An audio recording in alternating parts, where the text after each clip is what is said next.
हाँ जी, तो कल वाले में हमने वापस किसान आंदोलन पढ़े थे। कौन कौन से किसान आंदोलन पढ़े? तो लास्ट क्लास में, चलो मैं दोनों किसान आंदोलनों की क्लास वापस रिवीजन करवा देता हूँ। नील आंदोलन आपके 57 की क्रांति के ठीक बाद में हो गया था नील आंदोलन, और ददनी प्रथा के खिलाफ हुआ था। किसानों को अग्रिम रकम देकर, और जो अंग्रेज थे वो नील की खेती करवाया करते थे। डिप्टी मजिस्ट्रेट हेमचंद्रावरकर की गलती की वजह से शुरू हुआ, और दिगंबर विश्वास और विष्णु विश्वास इसके नेता थे। और हिंदू पेट्रियट में हरिश्चंद्र मुखर्जी इसकी न्यूज छापा करते थे। और दीनबंधु मित्र ने नील दर्पण लिखा, माइकल मधुसूदन दत्त ने आपके वो ब्लू मिरर लिख दिया था। 1862 में अधिनियम 4 के तहत इसकी जो भी है वो खत्म कर दी गई थी। ईसाई मिशनरियों ने भी इसका सपोर्ट ही किया था। उसके बाद हम पढ़ रहे थे आपके पाबना 73 से 76 के बीच में जमींदारों के खिलाफ किया गया था। जमींदार बेदखल कर दिया करते थे भूमि से, जमींदार टैक्स बढ़ा दिया करते थे। हालांकि 1859 का कानून था, पर फिर भी वो अप्लाई नहीं कर रहे थे। इस वजह से केवल कानून अप्लाई करने के लिए आंदोलन किया गया। कानूनी आंदोलन था, अहिंसक आंदोलन था। ज्यादातर किसान मुसलमान थे, जमींदार हिंदू थे, फिर भी सांप्रदायिक नहीं हुआ। ईशान चंद्र रॉय और शंभूपाल रॉय इसका नेता थे, और इनका नारा था कि हम महामहिम महारानी की रैयत बनना चाहते हैं। फिर और इसका आपके इंडियन एसोसिएशन बनी थी, उसने समर्थन दिया था। जो बुद्धिजीवी वर्ग था, बंकिम चंद्र चटर्जी, आरसी दत्त वगैरह, उन्होंने भी समर्थन किया था इसका। फिर हमने पढ़ा था दक्कन विद्रोह, ये महाजनों के खिलाफ हुआ था। बाबा साहेब देशमुख नाम के किसान को कालूराम नाम का एक मारवाड़ी महाजन मकान की डिक्री लेके आ जाता है। इसके खिलाफ ये करड़ा नाम के गांव से शुरू हुआ था, और 12 मई 1875 को सुप्पा पुन्ना के पास में एक मंडी पड़ती है, वहां पे हिंसक हो गया। सोशल बॉयकॉट किया गया महाजनों का, उनके ऋण पत्र जला दिए गए, खाते बही जला दिए गए थे। 1879 में गवर्नमेंट खुद ही दक्कन किसान राहत अधिनियम लेके आ गई और किसानों को प्रोटेक्शन दिया। कुक्का पड़ा था, भगत जवाहरमल और बालक सिंह ने पंजाब में कृषि संबंधी समस्याओं का कारण शुरू किया था। नामधारी संप्रदाय का आंदोलन था। लेकिन बाद में जो आपके दूसरी प्रॉब्लम्स थी वो भी इसके अंदर शामिल हो गई, और ये असहयोग आंदोलन बन गया था अंग्रेजों के खिलाफ में। उसके बाद में हमने पढ़ा था कि राम सिंह कुक्का बाद में इसकी नेतागिरी करते हैं। 1872 में राम सिंह कुक्का को लॉर्ड नॉर्थब्रुक के टाइम में गिरफ्तार कर लिया गया और उन्हें रंगून भेज दिया गया। टेनासिरम के अंदर उनकी समाधि बनी हुई है। 2007 में इसके 150 साल पूर्व हुए, सरकार ने 5 रुपए का और 100 रुपए का सिक्का जारी किया। इन लोगों ने सामाजिक सुधारों की तरफ भी ध्यान दिया था। सामाजिक सुधार क्या क्या होते हैं आप जानते हैं। इनके कोड ऑफ कंडक्ट को रेहत नाम बोलते हैं। शादी का जो सिखों में तरीका होता है उसको हम आनंद कार्य बोलते हैं। ये तो परसों पढ़ाए थे। कल वाले में क्या पढ़े हमने? तो कल वाले वीडियो के अंदर हमने पढ़ा कि रंपा आंदोलन 1879 टू 1922 तक, अल्लूरी सीताराम राजू रंपा जाति के किसानों को लेकर, जिनको मुट्टा कहते थे, जमींदारों को मुट्टादार कहते थे, तो उन्होंने वहां जो नए जमींदार लगे थे और जो उनको शोषण करते थे उनके खिलाफ ही आंदोलन किया था। सरकार ने एक सुलिवन कमीशन बनाया। सुलिवन कमीशन ने कहा पुराने जमींदारों को वापस लगाओ। अल्लूरी सीताराम राजू वह जनजाति नेता है जो कालांतर में गांधी जी के असहयोग आंदोलन में भी शामिल हुए थे। उसके बाद रंपा के ताना भगत आंदोलन 1914, बिहार चौकीदारी करके खिलाफ उरांव जाति के लोग जतरा भगत के नेतृत्व में आंदोलन करते हैं। तेभागा आंदोलन बंगाल में 1946 में, और आपके कंपा राम सिंह और भवन सिंह के नेतृत्व में भूमि के 1/3 भू राजस्व का 1/3 भाग ही दिया जाएगा, जो कि क्लाउड कमीशन की सिफारिश थी, उसके लिए आंदोलन कर देते हैं। और पढ़ा हमने उसके बाद बारदोली सत्याग्रह पढ़ा। बारदोली सत्याग्रह में क्या पढ़ा हमने कि 1928 के अंदर वहां पे सूरत का बारदोली तालुका थी, अंग्रेजों ने 30% भू राजस्व बढ़ा दिया, इसलिए वहां के कुनबी पाटीदार किसान और कालीपराज जनजाति ने आंदोलन किया, और कुंवर जी और कल्याण जी उनके नेता हुआ करते थे। सरकार ने कहा कि हम घटा देंगे और इसको 21.9 ले आएंगे, लेकिन बाद में वल्लभ भाई पटेल भी इसमें शामिल हो गए। उन्होंने कहा और कम करो। सरकार को लगा वल्लभ भाई पटेल को गिरफ्तार कर लेंगे तो आंदोलन खत्म हो जाएगा, तो गांधी जी खुद आ गए। गांधी जी आए तो बाद में ब्रूमफील्ड और मैक्सवेल नाम के 2 जजों की कमेटी बनाई कि आप चेक करो, और फाइनली कमेटी की सिफारिश थी कि 6.03% रख दिया जाए। गांधी जी ने कहा कि बारदोली सत्याग्रह स्वराज की लड़ाई तो नहीं है, पर स्वराज से भी अधिक महत्वपूर्ण है और हमें स्वराज के नजदीक लेकर जाती है। फिर हमने और कौन सा पढ़ा था इसके अंदर? मोपला पढ़ा था। असहयोग आंदोलन का और खिलाफत आंदोलन का हिस्सा था। और किसानों ने जमींदारों को टैक्स देना बंद कर दिया। किसान मोपला मुस्लिम थे, जमींदार नंबूतरीपाद ब्राह्मण थे। अली मुस्लियार नेता था, थोड़ा हिंसक हो गया, सांप्रदायिक हो गया। ब्राह्मणों को पकड़कर उनको मुसलमान बना दिया गया। कालांतर में आर्य समाज वाले लाला हंसराज गैर शुद्धि आंदोलन द्वारा उनको वापस लेके आए थे। एक का आंदोलन पड़ा था, बिहार के सीतापुर, हरदोई और बहराइच के अंदर हुआ था, और मदारी पासी और सहदेव इसके नेता थे। असहयोग आंदोलन का हिस्सा था, ये भी हिंसक हो गया था। फिर किसान सभाएं पड़ी थी। उत्तर प्रदेश किसान सभा 1918, गौरीशंकर मिश्र, इंद्र नारायण द्विवेदी और मदन मोहन मालवीय ने।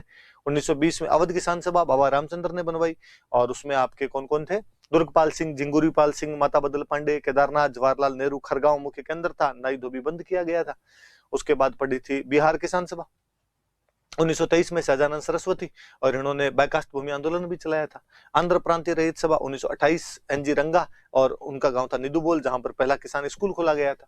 फिर बंगाल किसान पार्टी फजल उल हक 1929, उत्कल प्रांतीय किसान पार्टी 1935, आपके मालती चौधरी जो कि महिला थे। फिर सबको मिला जुलो के 1936 में लखनऊ में अखिल भारतीय किसान सभा, एनजी रंगा उसके अध्यक्ष बने, और एनजी रंगा महासचिव बने, और सहजानंद सरस्वती को उसका अध्यक्ष बनाया गया।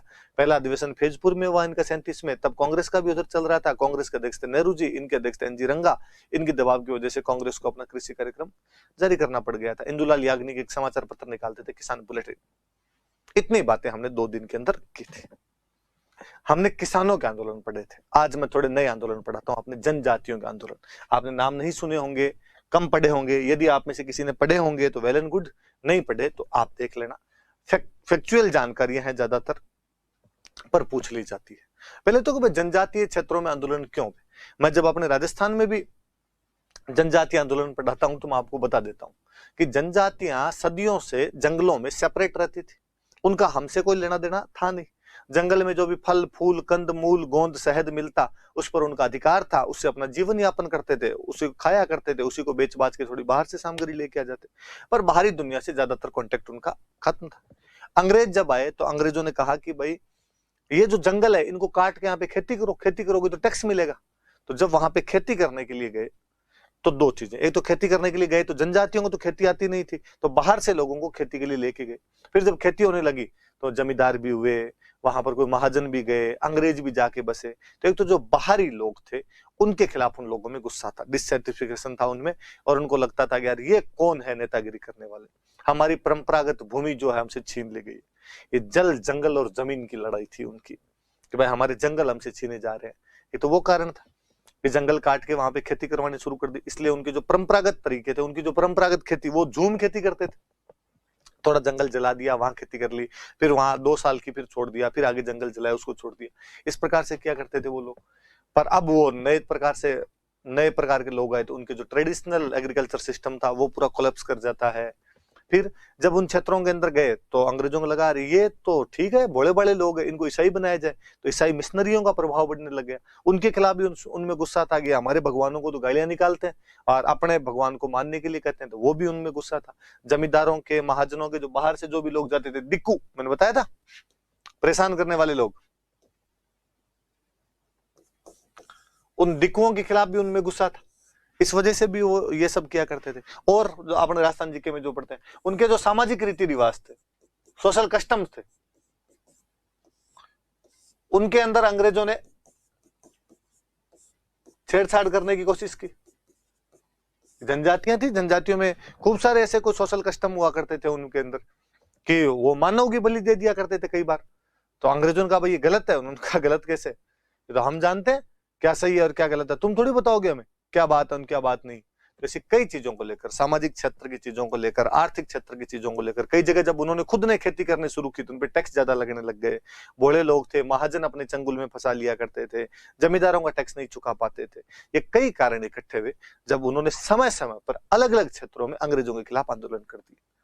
कमी यह रही कि वो कभी भी संगठित रूप से मिल के सारे नहीं कर पाए थे। स्थान विशेष में, जनजाति विशेष द्वारा समस्या विशेष को लेकर आंदोलन किया गया, और जब उनकी समस्या समाप्त हो गई तो आंदोलन खत्म हो गया, या अंग्रेजों ने कुचल दिया उस आंदोलन को पूरी तरीके से। पर ऐसी कई घटनाएं हुई थी अपने 57 की क्रांति से पहले, ऐसी कई घटनाएं हो गई थी अपने देश में। तो सही मायनों में पूछा जाए तो हम वैसे कहते हैं कि भारतीयों ने अंग्रेजों के खिलाफ सबसे बड़ी लड़ाई 57 में लड़ी थी, पर हमारे जनजातीय भाइयों ने उससे पहले भी अपने अपने क्षेत्रों में अपनी आजादी को छीनती देखकर अंग्रेजों के खिलाफ लड़ाई की है। वो कौन कौन सी उनकी लड़ाइयां थी, हमारा फर्ज बनता है कि हम उनके बारे में जाने और पढ़ें। तो अपने देखते हैं।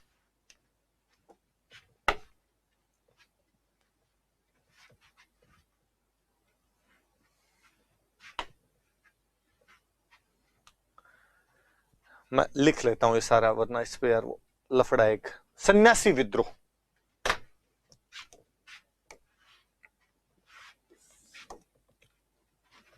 सन्यासी नाम से पता चलता है, घर बार छोड़ के जो सन्यासी बन गए। अब अपने को लगता है यार जो सन्यासी बन गया वो विद्रोह क्यों करेगा, बाबा ही बन गया वो विद्रोह किस बात का करे। पर उनके भी समस्या हो सकती। उनके क्या समस्या हुई कि 1770 के आसपास में प्लेग फैल रखा था। तो एक जगह से दूसरी जगह का मूवमेंट बंद कर रहे थे अंग्रेज। वो कोरोना वाली बात, घर में रहो बाहर नहीं जाना, प्लेग वगैरह में संक्रामक बीमारियां जो भी होती उनमें रोक दिया करते थे। जैसे अभी अपने मंदिर बंद कर दिए, उस टाइम अंग्रेजों ने मंदिर बंद किए और क्या तीर्थ यात्राएं बंद की जाए, क्योंकि इनमें भीड़ भाड़ हुआ करती थी। सन्यासी भड़क गए, अच्छा भगवान के नहीं जाने देते, फिर मतलब क्या है? तो वास्तव में तो उनका गुस्सा इस बात को लेकर था कि तीर्थ यात्राओं पर उनकी रोक लगा दी गई थी। फिर अकाल पड़ा हुआ था, सरकार ज्यादा ध्यान नहीं दे रही थी, किसान नाराज थे, तो किसान भी उन सन्यासियों के साथ जुड़ गए, नहीं साहब हम भी पूरी तरीके से आपका साथ देंगे। एक कारण यह भी हो गया कि 1770 में अकाल था, इसके प्रति अंग्रेज सरकार ज्यादा ध्यान नहीं दे रही थी। तो इन दो कारणों की वजह से बंगाल के अंदर सन्यासियों ने विद्रोह कर दिया था। नॉर्मल सा कोई क्वेश्चन पूछेगा आपसे, सन्यासी विद्रोह कब हुआ? 1770 में। सन्यासी विद्रोह कहां पर हुआ? तो ये कहां पर हुआ था? आपके बंगाल के अंदर सन्यासी विद्रोह हुआ था। क्या कारण था? ये ज्यादा याद रखना कि होली पैलेसेज की जो यात्राएं थी वो रोक दी गई थी, जो विजिट थी वो रोक दी गई थी। अब अपने गालियां निकालते अंग्रेजों को, साहब अंग्रेज बुरे थे, तीर्थ यात्राओं पर रोक लगा दी, ये लो अब लग रखी साहब, अब भी तो सारे मंदिर बंदी कर रखे। पर आपकी मान डाकण कौन कहे? अंग्रेज करके गए तो बुरा, हम करें सब अच्छा।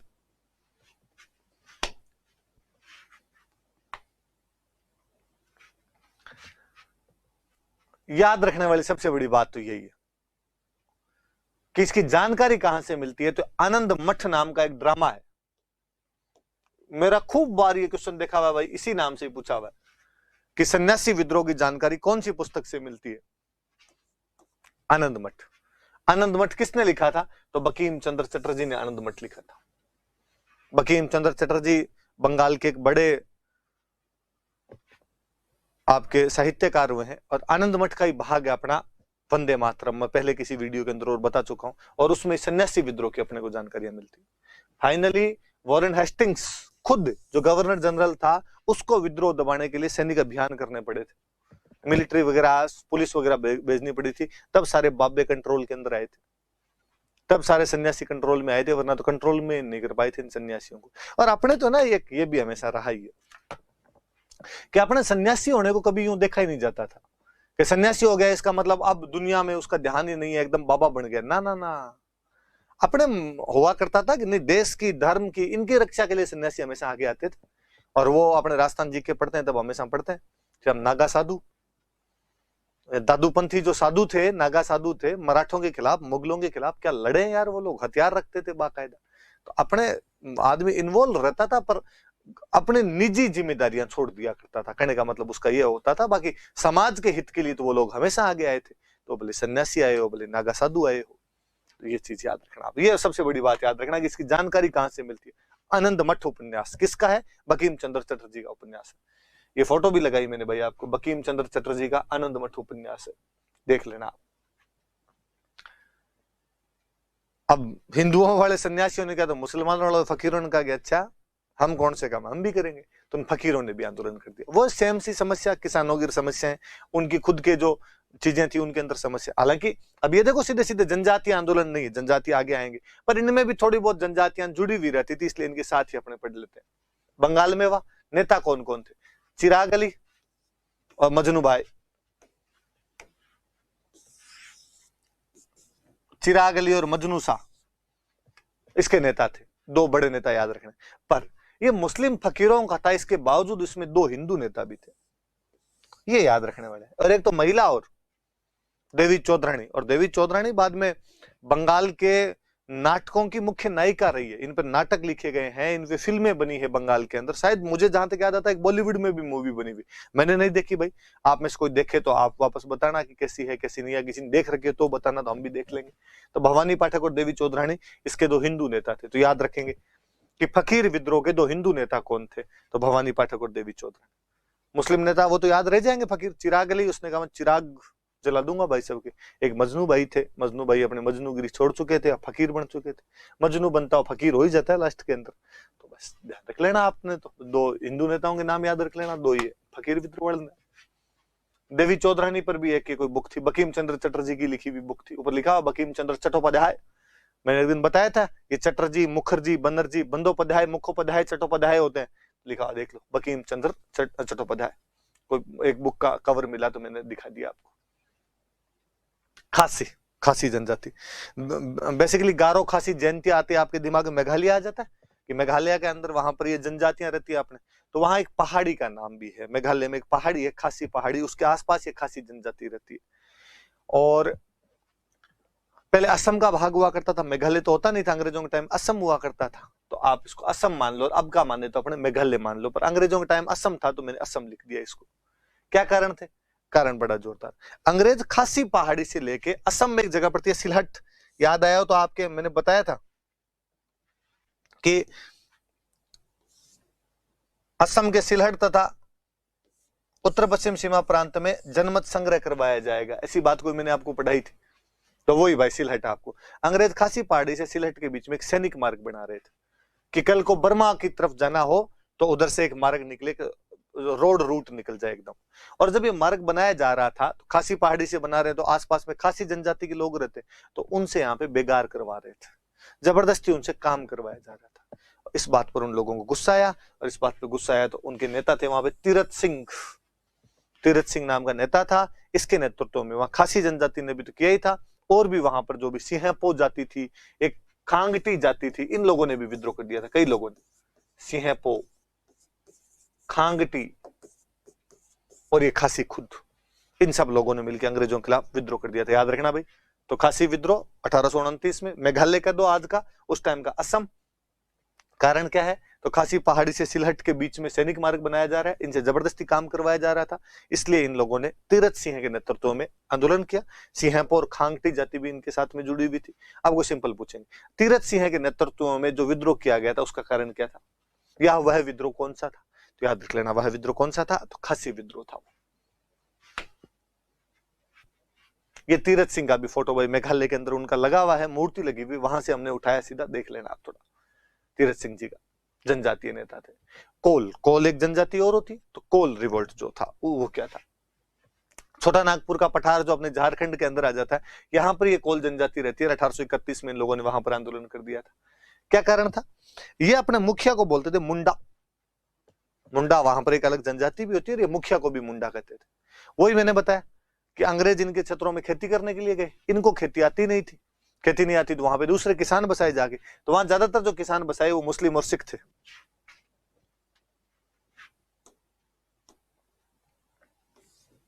मुस्लिम और सिख किसान बसाए, पर उनको जमीन कहां से दे?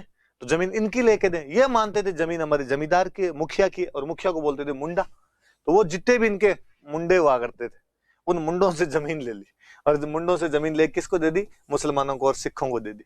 तो मुंडे सारे नाराज हो गए तो वहां जनजातियों ने आंदोलन कर दिया। ये कौन सी जनजाति की बात है? कोल। छोटा नागपुर में वहां पर शुरू हुआ था, पर धीरे धीरे इधर रांची, हजारीबाग, पलामू, मानभूम इन क्षेत्रों में फैल गया था। कभी एरिया पूछ ले, रांची, हजारीबाग, पलामू, मानभूम इन क्षेत्रों में कौन सा आंदोलन हुआ था? तो कोल आंदोलन हुआ था। छोटा नागपुर का पठार कह दो या ये कह दो, 1831 में हुआ था। और कारण क्या था? ध्यान रखना भाई कि मुंडों से जमीन छीन के जो मुस्लिम और सिख के किसान नए ले जाके बसाए थे, उनको जमीनें दे दी थी। इस वजह से ये लोग नाराज थे। संथाल, बहुत शानदार सा विद्रोह, संथाल वाला विद्रोह हुआ। क्या था देखो, ये मैं समझाता हूं थोड़ा सा आपको।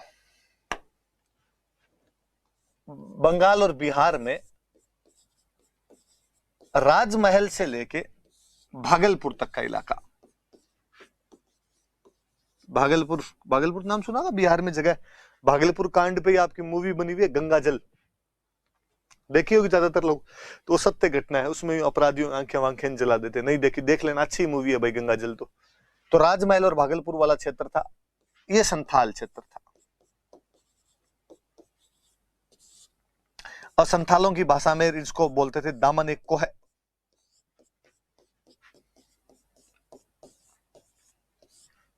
दामन को उनकी कोई लैंग्वेज, संथालों का क्षेत्र है, इसका मतलब दामन को है हमारा एरिया। इस क्षेत्र में इन लोगों ने, संथालों ने विद्रोह किया था, संथाल विद्रोह। 57 की क्रांति से ठीक पहले एक बड़ा हिंसक विद्रोह इन लोगों ने कर दिया था। पर कहते हैं पहले यहाँ पे संथाल नहीं रहते थे। पहले इन राजमहल वाली पहाड़ियों में यहाँ पर एक दूसरी जनजाति रहती थी, पहाड़िया। जनजाति का नाम है पहाड़िया। जंगलों में खेती करते थे, पर खेती करने के लिए जमीन को गहरी नहीं खोदते थे। ऊपर से बस जमीन को थोड़ी बहुत खोदते, बीज डाल देते, वो बीज उग जाते, खाद्यान्न उगाते, उस खाद्यान्न को अपने खाने में काम ले लेते। ज्यादा फसल हमें चाहिए ही नहीं, पैसे कमाने ही नहीं, कुदाल से खेती करते थे, कुदाल से जमीन खोदते, कुदाल जो होती है उससे यूं जमीन खोदने का काम करते। अब कुदाल से जमीन कितनी खुदेगी, ऊपर ऊपरी बीज रह जाएंगे, तो ज्यादा फसल होती नहीं थी, इनको चाहिए भी नहीं होती थी। ये ऐसा मानते थे कि धरती माँ, इसका पेट कैसे चीरा जाए, हल चलेगा तब तो पेट चीरेंगे उसका। अंग्रेज जब गए इन क्षेत्रों में तो अंग्रेजों ने इनको कहा कि खेती तो तुम करो, पर खेती ढंग से करो, क्योंकि अंग्रेजों को लेना था टैक्स। तो अंग्रेजों ने कहा तुम ढंग से खेती नहीं करोगे तो हम टैक्स कहां से लेंगे, तो तुम हल से खेती करो। उन्होंने कहा ना ना भाई साहब, हल से तो खेती आज करें कल करें, हल से खेती करने से धरती माँ का पेट चीर लिया जाएगा, और हम नहीं चाहते कि हमारी माँ धरती का हम पेट चीरे। अंग्रेजों को लगा यार ये ठीक बातें करते।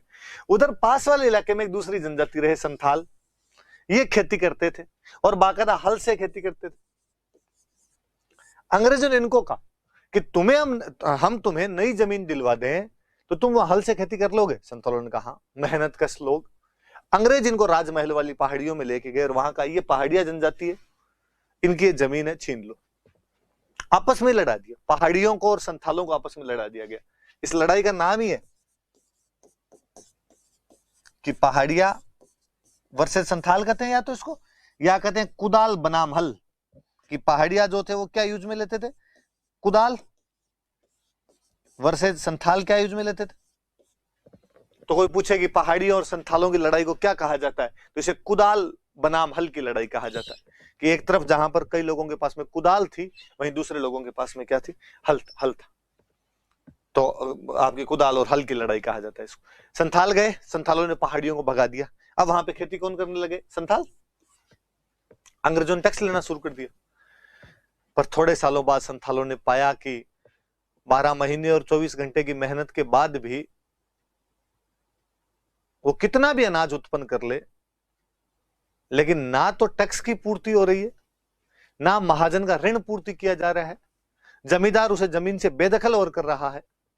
तो उनको गुस्सा आया और 56 में अपने दो बहादुर नेताओं सिद्धू और कान्हू के नेतृत्व में वो लोग आंदोलन कर देते हैं। याद रखना भाई, बहुत बार पूछा जाने वाला क्वेश्चन है संथाल विद्रोह, कि संथाल विद्रोह के नेता कौन कौन थे, सिद्धू और कान्हू। मुझे याद है इस बार शायद फर्स्ट ग्रेड में ये क्वेश्चन था, संथालों और पहाड़ियों की लड़ाई को क्या कहा जाता है, तो कुदाल बनाम हल की लड़ाई कहा जाता है। इसको बताते हैं आगे, देखो लिखा हुआ कि भागलपुर से राजमहल तक का इलाका दामन ए कोहे कहलाता था। ये संथाल बहुल क्षेत्र था, यहाँ पे संथाल ज्यादा थे। इनके नेता सिद्धू और कान्हू, ये फोटो है भाई, ये सिद्धू है और ये कान्हू है, सॉरी ये वो कान्हू है और ये सिद्धू है। आंदोलन क्या बड़ा शानदार आंदोलन, 57 की क्रांति की ठीक पहले 56 के अंदर बहुत बड़ा हिंसक आंदोलन कर दिया था, और अंग्रेज डर गए थे बहुत भयंकर तरीके से, आंदोलन को दबाया कैसे जाए। फाइनली अंग्रेजों ने सैनिक कार्रवाई भी की, सैनिक कार्रवाई करके खूब सारे संथालों को मारा वहां पे, तब जाके आंदोलन दबा। और अंग्रेजों ने उनकी बात माननी पड़ी कि संथालों का क्षेत्र अलग होगा और तुम्हारे क्षेत्र के अंदर कई चीजों का तुम्हें प्रोटेक्शन दिया जाएगा, तो इनके लिए संथाल परगना अलग से बनाया जाएगा और क्षेत्र में शांति स्थापित की थी। जैसे तैसे ले जाके सिद्धू और कान्हू पकड़ लिए गए थे और मार दिए गए थे अंग्रेजों द्वारा। संथाल और पहाड़ियों की लड़ाई को मैंने बताया, ये हाल नहीं है भाई, हल है ना, ध्यान रखना, है गलती से लिख दिया गया, वो कुडाल नहीं है, कुदाल है। हिंदी की अंग्रेजी करते हुए इन्होंने गलत कर लिया होगा कोई, तो अपने याद रखना, मैंने आपको बता दिया। तो ये बहुत अच्छा विद्रोह है भाई, संथाल विद्रोह याद रखने वाली सी चीज है। तो इसमें है ना एनसीईआरटी में है, कौन सी कोई 6-7 क्लास के एनसीईआरटी है या पता नहीं 11-12 क्लास के एनसीईआरटी का एक सीन है, संथाल विद्रोह के बारे में बताया हुआ उसमें। तो उसमें बताया कि एक झोंपड़ी से लगातार तीर आ रहे थे, अंग्रेज उधर बाहर खड़े हुए, वो तीर मारे, अंदर कोई संथाल बैठा हुआ, अंग्रेज जैसे नजदीक जाए उधर से तीर मारते, इतने में तीर आने बंद हो गए। तो अंग्रेजों को लगा कि भाई तीर खत्म हो गए, धीरे धीरे धीरे धीरे उसकी तरफ, झोंपड़ी की तरफ बढ़े, और अंदर जाके देखा तो एक बुढ़ा संथाल पड़ा हुआ था। अंग्रेजों को लगा मर गया होगा गोली में ये वीर, इसलिए पड़ा हुआ। एक अंग्रेज ने ऊपर झांक के देखना चाहा, उस बुढ़े घायल संथाल में इतनी ताकत है कि उसके पास कुल्हाड़ी पड़ी थी, उसने कुल्हाड़ी की देख के अंग्रेज का सिर काट दिया। कितना जुनूनी बुढ़ा संथाल रहा होगा वो, नहीं एक को तो जाते जाते ले मरूंगा मैं। ये वो संथालों की लड़ाई थी। हो सकती है तो आप 11-12 वाली एनसीईआरटी देखना, उस एनसीईआरटी के अंदर फोटो वगैरह बहुत अच्छा सा है। दक्कन विद्रोह के बारे में बहुत अच्छी सी जानकारी है, नील के बारे में बहुत अच्छी सी जानकारी है, 11th और 12th की किसी एनसीईआरटी के अंदर कहानियां दी हुई है थोड़ी, और पढ़ना आप उनको। फिर आपका मुंडा विद्रोह। मुंडा मैंने कहा कि एक जनजाति भी होती है, छोटा नागपुर के अंदर रहने वाली एक मुंडा जनजाति, जिसके बहुत बड़े नेता बिरसा मुंडा। अभी आपको याद हो तो कितनी तारीख बोल रहा हूं, शायद 9 अगस्त को शायद विश्व आदिवासी दिवस ऐसे कुछ घोषित किया गया था, तो शायद बिरसा मुंडा से संबंधित, आप चेक कर लेना उस चीज को, और है ना, तो तारीख क्या है वो, ये तो बिरसा मुंडा से संबंधित था। राजस्थान गवर्नमेंट ने छुट्टी की घोषणा की थी, ऐसा कुछ किया था, देखना उस चीज को। तो बिरसा मुंडा बड़े नेता हुए थे, बताना, आप मुझे भी बताना, मेरे दिमाग से निकल रहा है वो बात। ये बिरसा मुंडा भाई, उल गुलान की उपाधि धारण कर ली थी बिरसा मुंडा ने। उल गुलान का मतलब विद्रोह होता है, विद्रोही। और क्रिसमस से एक दिन पहले ठीक है, क्रिसमस से एक दिन पहले किया था, 1900 के अंदर आंदोलन है इनका ही। और इन्होंने कहा कि भगवान ने मुझे आगे कहा है कि जितने भी ईसाई मिशनरी हैं, ठेकेदार हैं, जमींदार हैं, बाहर से आए हुए जो लोग हैं, इन सबको यहां से निकालना है, और तुम चिंता मत करो, भगवान अपने साथ है, आप तो लड़ाई करो। और इनके आह्वान पर लोगों ने समझा कि यार बिरसा वास्तव में भगवान का अवतार है, लोग लड़ने के लिए आए थे। साम्राज्यवादी ताकत के सामने तीर और कमान से कब तक वो लोग लड़ते। बिरसा भी पकड़ लिया गया था, बाद में अंग्रेजों ने शायद पकड़ लिया, पकड़ के जेल के अंदर डाल दिया था बिरसा को, बाद में डेथ हो गई थी इनकी। तो उल गुलान उपाधि ध्यान रखना, ये कई बार पूछा जाता है उल गुलान उपाधि किसने धारण की थी, बिरसा मुंडा। जहां तक मुझे याद है रांची हवाई अड्डे का नाम बिरसा मुंडा हवाई अड्डा है, तो बिरसा मुंडा बहुत याद किए जाते हैं। बिरसा ने स्वयं को भगवान का दूत घोषित कर दिया, तथा इस विद्रोह के दौरान अंग्रेज अधिकारियों, ईसाई मिशनरियों, जागीरदारों के विरुद्ध हिंसक विद्रोह किया गया था, मारा गया था उनको भयंकर तरीके से। तो संथाल और मुंडा दोनों याद रखना, उधर सिद्धू कान्हू, इधर बिरसा मुंडा। अगला कोर्रा मलैया रिवोल्ट। ये कोर्रा मलैया एक खुद नेता है, बंदे का नाम है कोर्रा मलैया, इसने रिवोल्ट किया इसलिए नाम कोर्रा मलैया रिवोल्ट है। विशाखापट्टनम के आसपास वाले इलाके के अंदर इस बंदे ने रिवोल्ट किया। अरे बड़ा बड़ा जोरदार आदमी था। इसने घोषित किया कि मैं 500 पांडवों में से एक हूं, अब तुम्हारी इच्छा है मानना वो मान लो, युधिष्ठिर मानो, अर्जुन मानो, भीम मानो, नकुल मानो, सहदेव मानो, बाकी हूं तो मैं वही। और ये जो मेरा बेटा है, छोटा सा 2 साल का बेटा था, ये भगवान कृष्ण का अवतार है, और हम खुद भगवान है, भगवान के दूत है। इसलिए हे जनजातीय लोगों, चिंता मत करो। एक जनजाति रहती थी वहां पे, खोंड डोरा, उस खोंड डोरा जनजाति के लोगों को इसने प्रोत्साहित किया था कि तुम चिंता मत करो, लड़ो तुम। तो उन्होंने कहा लड़ेंगे कैसे, हमारे पास तो बांस है, अंग्रेजों के पास बंदूक है। उसने कहा यही तो मजे हैं, मैं भगवान हूं, और अंग्रेज जब बंदूक लेके आएंगे तो उनके बंदूकों को तो पानी कर दूंगा, तुम्हारे बांस को बंदूक बना दूंगा, तुम तो संघर्ष करो। और लोगों में जोश आए, कोर्रा मलैया ने कहा है तो लड़ेंगे, कोर्रा मलैया ने कहा है तो लड़ेंगे। तो वही बात थी, नहीं तो बांस बंदूक बने, न बंदूक पानी बने। मर गए थे बेचारे कई उसमें, पर संघर्ष किया, वो बड़ी बात थी उस टाइम में। कोर्रा मलैया ने स्वयं को पांडवों का अवतार घोषित किया, तथा यह आश्वासन दिलाया कि वह बांसों को बंदूकों में और बंदूकों को पानी में बदल देगा। उसने अपने अबोध बेटे को भगवान श्री कृष्ण का अवतार घोषित कर दिया था, भगवान कृष्ण यही है। अगला तो 2 ही बातें याद रखना है ना, तो कोई पूछ लेगा आपसे कौन से जनजातीय नेता ने खुद को पांडवों का वंशज या पांडवों में से एक तथा बेटे कृष्ण का अवतार घोषित कर दिया था, तो कोर्रा मलैया विशाखापट्टनम के पास 1900 में, मुंडा विद्रोह भी 1900 का, 1899 1900 का है। और खोंड डोरा जनजाति थी वहां पर। खोंड की बात आई तो एक विद्रोह है पूरा, खोंड विद्रोह लंबे टाइम तक चला, 37 से 56 तक ये विद्रोह चलता रहा वहां पे। तमिलनाडु से लेके बंगाल तक की जितनी पहाड़ियां उनमें, और अपने मध्य प्रदेश साइड में जितनी पहाड़ियां उनमें, सब जगह आंदोलन हुआ था। तमिलनाडु से बंगाल तक और मध्य भारत के पहाड़ी क्षेत्रों में, जहां जहां ये खोंड जनजाति अलग अलग क्षेत्रों में रहती थी, सब लोगों ने आंदोलन कर दिया। इनकी वो मांग थी, लीडर के नाम देख लो, फिर मैं मांग बताता हूँ। चक्र बिसोई, पहले चक्र बिसोई चलाता है इसको, फिर राधा कृष्ण और दंड सेन तो इससे बाद में जुड़ते हैं। शुरुआती नेता इसका चक्र बिसोई था, तो चक्र बिसोई का नाम ज्यादा याद रखना आपने। इनकी मांग है, मानव बलि को अंग्रेज प्रतिबंधित कर रहे थे, उन्होंने कहा कि नहीं। अब यूं माता जी झटका मांगती है, यदि मिनक का झटका मांगती है, देना पड़ेगा। आप कौन होते बताने वाले क्या करना है? माता जी का बकरा दो तो बकरा देंगे, माता जी का पाटा दो तो पाटा देंगे, माता जी का मिनक दो तो मिनक देंगे। बलि ऐसा भक मांगा, भक, डोगरी ने भक मांगा, सब करना पड़ता है। अंग्रेजों ने कहा थप्पड़ मारेंगे, कोई भक वक नहीं।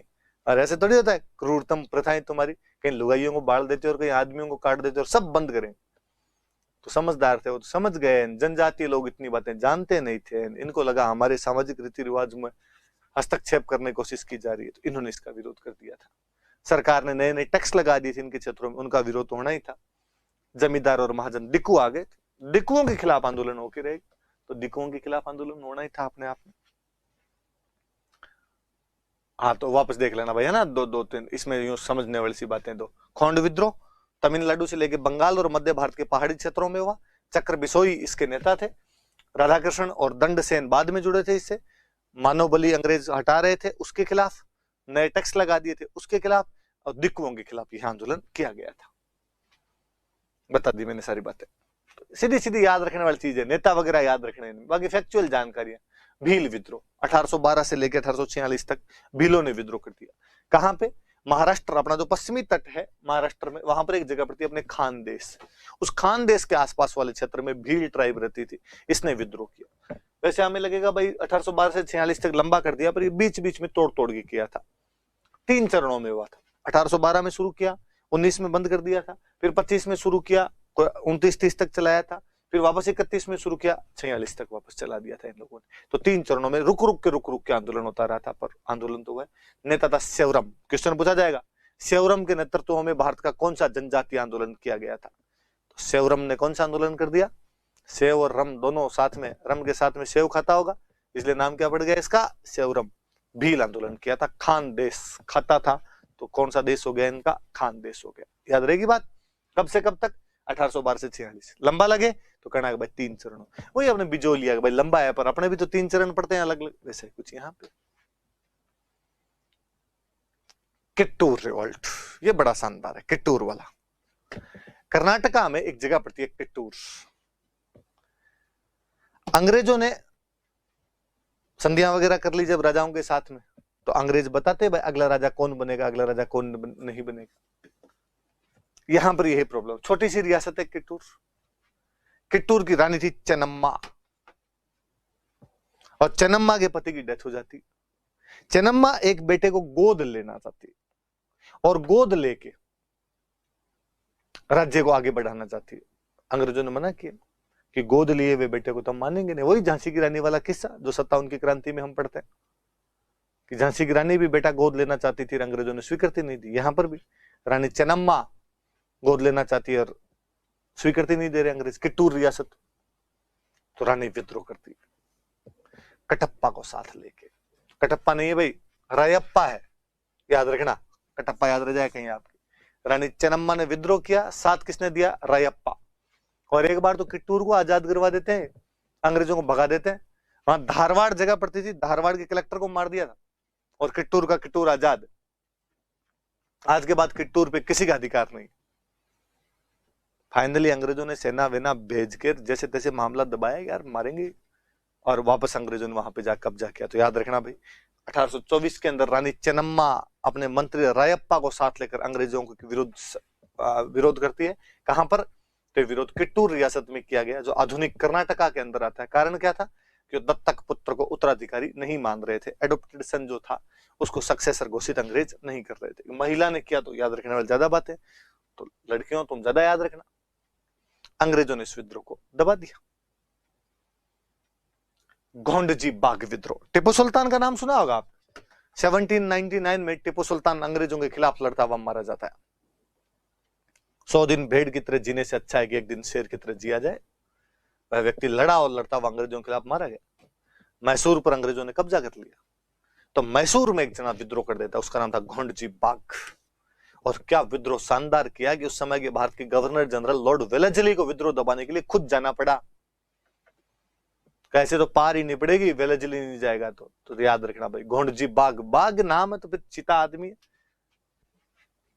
टिप्पू सुल्तान की मृत्यु के बाद गोंडजी बाग ने मैसूर में अंग्रेजों के खिलाफ विद्रोह किया। विद्रोह को नियंत्रित करने के लिए लॉर्ड वेलेस्ली ने स्वयं अंग्रेजी सेना का नेतृत्व किया था।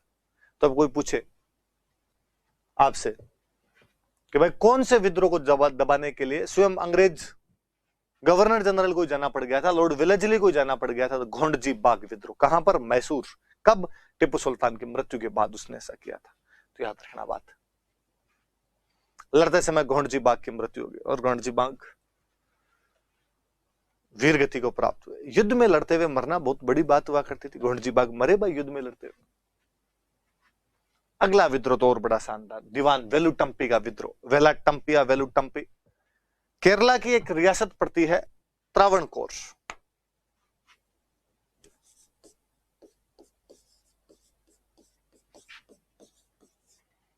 फिर नीचे त्रावणकोर रियासत पड़ती है केरला में,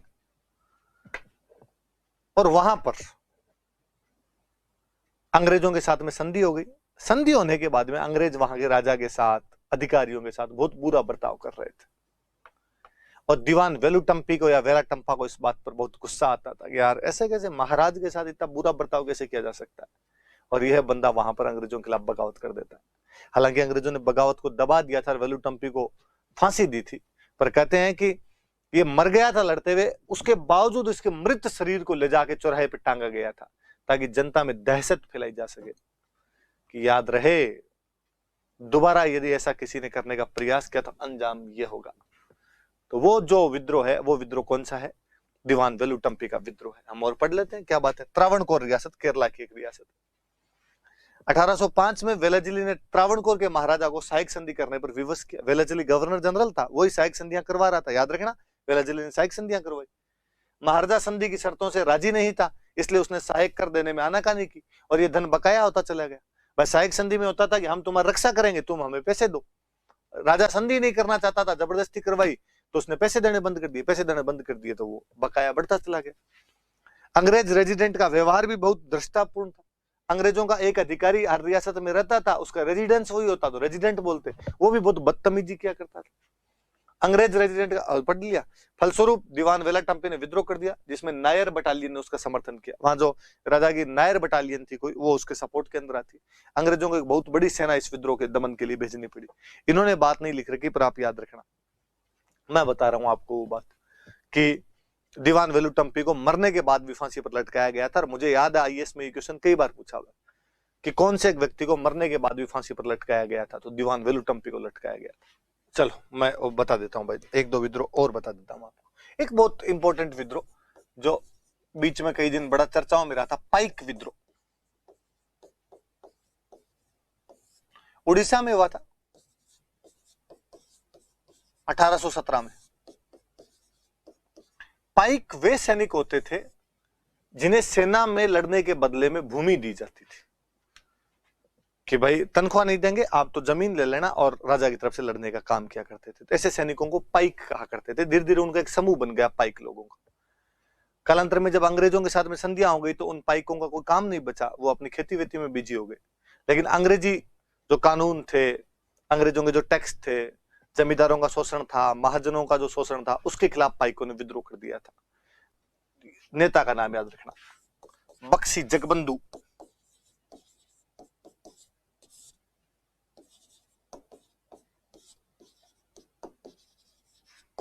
बक्सी जगबंधु इनका नेता था, और इसने ये विद्रोह कर दिया था भाई, बक्सी जगबंधु ने। तो इतना सिंपल सी बात याद रखना, क्योंकि मुझे याद है कि 2-3 साल पहले से चर्चाएं चली थी कि 57 की क्रांति को भारत का पहला विद्रोह क्यों कहा जाए, पाइक विद्रोह को कहा जाना चाहिए, वो तो पहले ही हो गया था। और इन्होंने पूरी वाले मंदिर पे कब्जा कर लिया था कई जगह पे। हालांकि बाद में अंग्रेज इस विद्रोह को दबा देते हैं, पर इन पाइकों की बातें भी वहां पर माननी पड़ गई थी। तो ऐसी चर्चाएं चली थी, तो बड़ा चर्चा में आ गया था। तो कभी को दोबारा पूछ ले, तो पाइक विद्रोह याद रखना, उड़ीसा के अंदर।